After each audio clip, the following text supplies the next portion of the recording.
Take you back to 1969. Here we go, baby.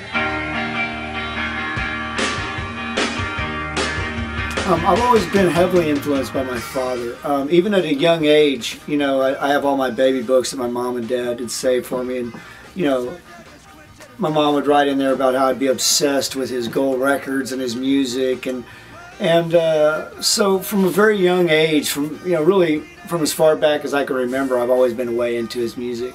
And I was on the cover of Rolling Stone with him when I was 3, and I use that as an example of I was only there because I was just always hanging out with Dad, you know. So later on, we just, you know, we developed our songwriting together, and I made 5 or 6 records with him. I've toured all over the world with him. You know, we had a really tight relationship. We were really close, and musically, you know, I really respected him. And, you know, I wear my influences on his sleeve. I think on my sleeve. I think it'd be ridiculous for me to deny what a major influence he's been on me.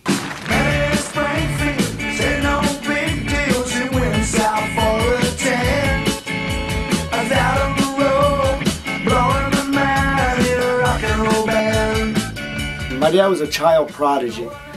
As you see from the pictures, he started playing steel when he was, oh, you know, 6, 7 years old, and he was playing fiddle and steel. And I think the first show he did was the old KMAC radio show here in San Antonio. Oh, probably about, he was about 6, you know, so that'd be what, 1947, something like that, who knows, you know, very early on. And, you know, he was on the Louisiana Hayride, and they won him for the Grand Ole Opry.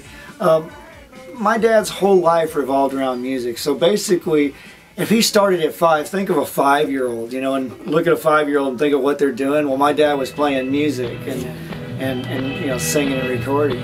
Well, she was walking down the street, looking fine. When you're from San Antonio, I guess we're all products of our environment in one way or another, you know.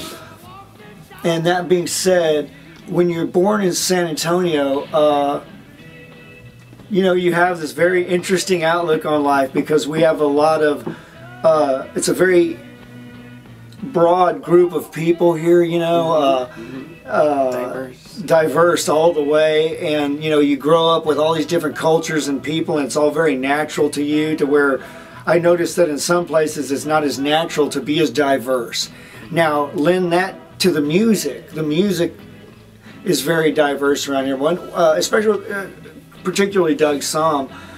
With the Sir Douglas Quintet, the Texas Tornadoes, his own solo career, he was never scared to push boundaries. So musically, he was very diverse. He played everything from, you know, country and western swing when he grew up, was growing up as a child, to blues, to, you know, he had his first hits with She's About to Move Her as a rock and roll guy, you know.